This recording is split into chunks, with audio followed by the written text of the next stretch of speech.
మీకు తెలుసా, మ్యాప్లో మనం చూడని ప్రదేశం.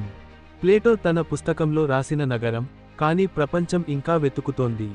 ప్రపంచంలోని అత్యంత మర్మమైన నాగరికత పేరు అట్లాంటిస్. అట్లాంటిస్ కేవలం ఒక పురాణం కాదు. ఇది ఒక గొప్ప సామ్రాజ్య పతనం గురించి హెచ్చరిక కథ. ప్లేటో ప్రకారం అట్లాంటిస్ చాలా సంపన్న నగరం, జ్ఞానం మరియు సాంకేతికతలో అభివృద్ధి చెందింది.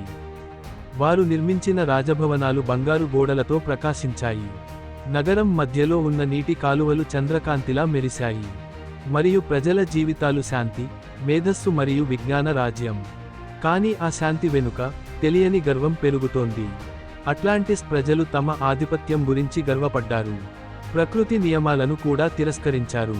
వారు దేవుడు ఇచ్చిన శక్తి కంటే పైకి ఎదగడానికి ప్రయత్నించారు. పాత కథ ఇలా చెబుతుంది: ఒకరోజు భూమి కంపించింది, సముద్రం గర్జించింది, మరియు ఒక రాత్రిలో మొత్తం నగరాన్ని నీరు మింగేసింది. ముత్యాలు, బంగారం, రాజభవనాలు, సముద్రం కింద అన్నీ అదృశ్యమయ్యాయి. ఒక్కటి కూడా బ్రతకలేదు.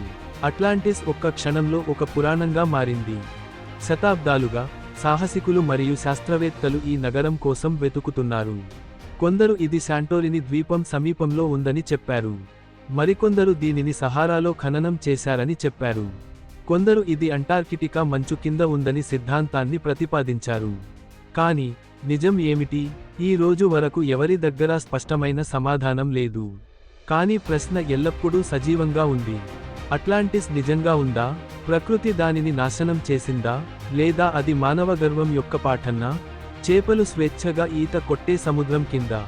ఒకప్పుడు నగరం కాంతితో నిండి ఉన్న ప్రదేశం ఇప్పుడు నిశ్శబ్దంగా ఉంది. రాళ్ల మధ్య పడిపోయిన విగ్రహాలు. ఒకప్పుడు జీవితంతో నిండిన వీధుల్లో ఇప్పుడు చీకటి. నగరం ఇప్పటికీ దాని రహస్యాన్ని కాపాడుతుంది. అట్లాంటిస్ మానవ కలలు, గర్వం మరియు పతనానికి చిహ్నం. అది కావచ్చు లేదా కాకపోవచ్చు. కానీ దాని నిశ్శబ్దం ఇప్పటికీ మనలో ఒక ప్రశ్నను లేవనెత్తుతుంది. శక్తి మనల్ని రక్షిస్తుందా, లేదా అది మనల్ని విధ్వంసం వైపు నడిపిస్తుందా? అట్లాంటిస్ కథ ఇక్కడితో ముగిసినప్పటికీ, దాని రహస్యం ఇప్పటికీ సజీవంగా ఉంది. దాని ధైర్యం సముద్రం అడుగున వేచి ఉంది. కనీసం ఎవరైనా దాని సత్యాన్ని